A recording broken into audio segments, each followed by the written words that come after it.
سورة النساء بسم اللہ الرحمن الرحیم شروع اللہ کا نام لے کر جو بڑا مہربان نہایت رحم والا ہے۔ انا انزلنا الیک الکتاب بالحق لتحکم بین الناس بما اراک اللہ ولا تکن للخائنین خصیما واستغفر اللہ ان اللہ کان غفورا رحیما۔ اے پیغمبر، ہم نے تم پر سچی کتاب نازل کی ہے تاکہ اللہ کی ہدایات کے مطابق لوگوں کے مقدمات فیصل کرو، اور دیکھو دغابازوں کی حمایت میں کبھی بحث نہ کرنا، اور اللہ سے بخشش مانگتے رہو، بے شک اللہ بخشنے والا ہے، بڑا مہربان ہے۔ ولا تجادل عن الذين يختانون أنفسهم إن الله لا يحب من كان خوانا أثيما يستخفون من الناس ولا يستخفون من الله وهو معهم إذ يبيتون ما لا يرضى من القول وكان الله بما يعملون محيطا۔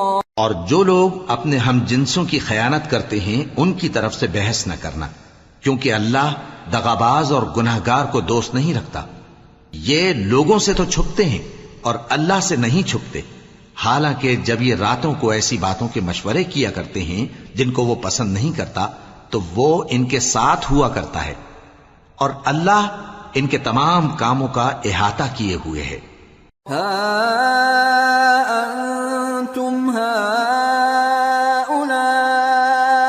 جادلتم عنهم في الحياة الدنيا فمن يجادل الله عنهم يوم القيامة أم من يكون عليهم وكيلا ومن يعمل سوءا أو يظلم نفسه ثم يستغفر الله يجد الله غفورا رحيما۔ بھلا تم لوگ دنیا کی زندگی میں تو ان کی طرف سے بحث کر لیتے ہو، سو قیامت کے دن ان کی طرف سے اللہ کے ساتھ کون بحث کرے گا اور کون ان کا وکیل بنے گا؟ اور جو شخص کوئی برا کام کر بیٹھے یا اپنے حق میں ظلم کر لے پھر اللہ سے بخشش مانگے تو اللہ کو بڑا بخشنے والا، بڑا مہربان پائے گا۔ ومن يكسب اثما فانما يكسبه على نفسه وكان الله عليما حكيما۔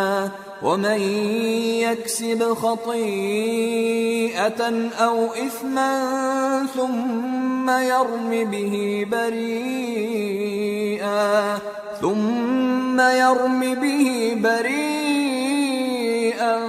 فقد احتمل بهتانا واثما مبينا۔ اور جو کوئی گناہ کرتا ہے تو اس کا وبال اسی پر ہے، اور اللہ سب کچھ جاننے والا ہے، حکمت والا ہے۔ اور جو شخص کوئی قصور یا گناہ تو خود کرے لیکن اس کا الزام کسی بے گناہ پر ڈال دے تو اس نے بہتان اور کھلے گناہ کا بوجھ اپنے سر پر رکھا۔